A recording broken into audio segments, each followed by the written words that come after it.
They line the street with unmarked cars, undercover sheriffs.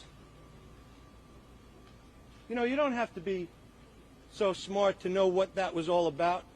You don't have to be so smart to know that the mayor's office put together some kind of rube of a farce, of a policy. You know what that was all about. You want to arrest someone, you stand out here in your uniform, you wait for him to come out, you put him under arrest like you did the last time. What was that all about? What was it all about? We know what it was all about. It was a farce. They knew the narrative was turning against them. They knew that people were saying, hey, what the hell's going on here? And they said, we've got to put this down, and we've got to put it down fast. That's what they did, and they entrapped one of our citizens for doing nothing more than trying to provide for themselves. Guy jumps on the hood of a car. They even stopped doing that in the movies. It's ridiculous. And we know why they did it. And we know what this is all about. Now, thanks to the lawyers, Lou, Mark Fonte, Mr. Camarada, everyone, the courts, luckily, you know, we're witnessing what I believe to be a good day for freedom and liberty. I think it's apropos that we're standing here. Congressman Fucito reminded me of this. We're standing here on Lincoln Avenue.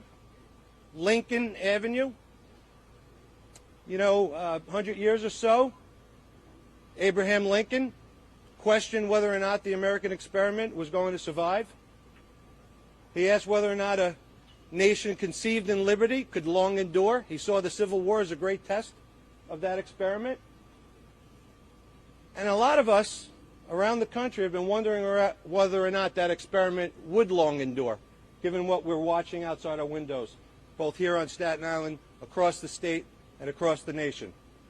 Can a nation conceived in liberty, the greatest experiment on earth that transferred power from government to the people, could we remain free? Will we remain free? A lot of us have asked the question as to whether or not that would happen. Well, I tell you this, appropriately here on Lincoln Avenue, I think the spark has been ignited here that I pray and hope will rekindle that spirit of freedom and liberty.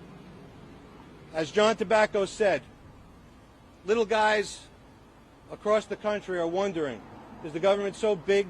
Is it so oppressive? Is it so tyrannical that my freedom is lost, my American dream is gone? Or do I have a chance? And if I do, what can I do?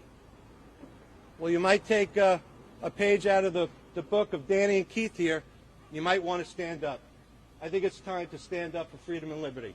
And I thank these two gentlemen, these lawyers, and the people of Staten Island for really sparking that movement, which I think is going to lead to greater a return to liberty and turning back the tide of oppression that we see here in the state. Again, we want to be safe.